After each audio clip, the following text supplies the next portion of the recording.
Bonjour et bienvenue dans ces 5 minutes d'information. Le président Alassane Ouattara a été reçu hier, vendredi 4 septembre, par son homologue français au palais de l'Élysée pour un déjeuner de travail. Au menu, les relations bilatérales entre la Côte d'Ivoire et la France et la crise au Mali à la suite du coup d'État du 18 août dernier. D'autres précisions avec Jérôme Kofi Abonnet. Le président de la République de Côte d'Ivoire, Alassane Ouattara, ce vendredi à l'Élysée, il y a été reçu pour un déjeuner de travail par son homologue français Emmanuel Macron.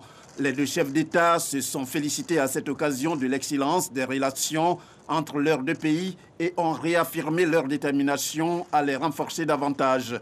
Le président ivoirien et le chef de l'État français ont également noté la nécessité de voir les élections présidentielles du 31 octobre 2020 sur le sol ivoirien se dérouler dans un climat apaisé afin de garantir la paix et la stabilité en Côte d'Ivoire.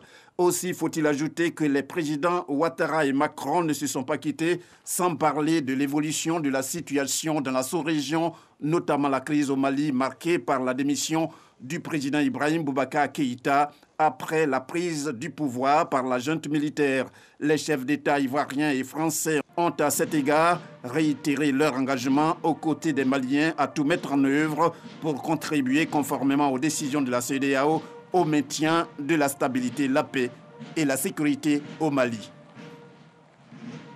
Pendant ce temps, ici à Abidjan, le Premier ministre était à Bobo pour inaugurer l'espace Anador, un espace entièrement aménagé dans le cadre du vaste projet des travaux d'assainissement et d'embellissement de la commune.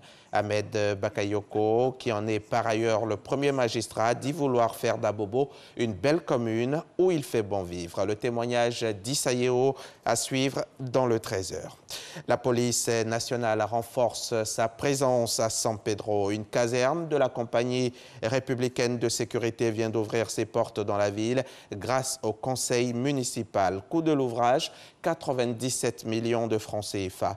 Les locaux ont été réceptionnés par les autorités policières de la ville portuaire en présence des éléments de la CRS. Reportage complet à suivre dans notre édition de 13h. La concertation nationale organisée par la junte militaire au Mali commence à Bamako et dans les capitales régionales ce samedi 5 septembre.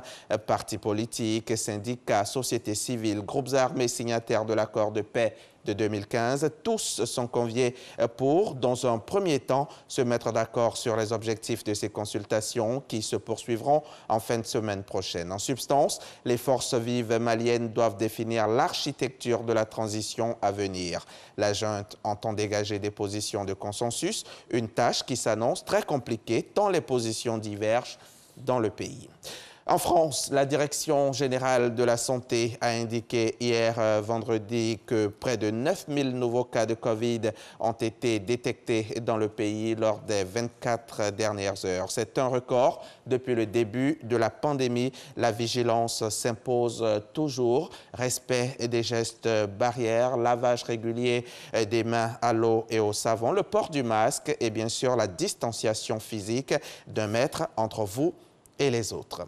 Le président américain a ordonné la suppression des formations contre le racisme dispensées dans l'administration fédérale. Il s'agit d'une propagande clivante et anti-américaine. C'est ce qu'a dit la Maison-Blanche. Cette annonce survient à 8 semaines de l'élection présidentielle américaine, en pleine campagne électorale marquée par de fortes tensions entre les deux camps sur la question du racisme. Un mouvement de protestation sans précédent contre le racisme et les violences policières a démarré aux États-Unis après la mort de l'Afro-Américain George Floyd sous le genou d'un policier blanc à Minneapolis fin mai.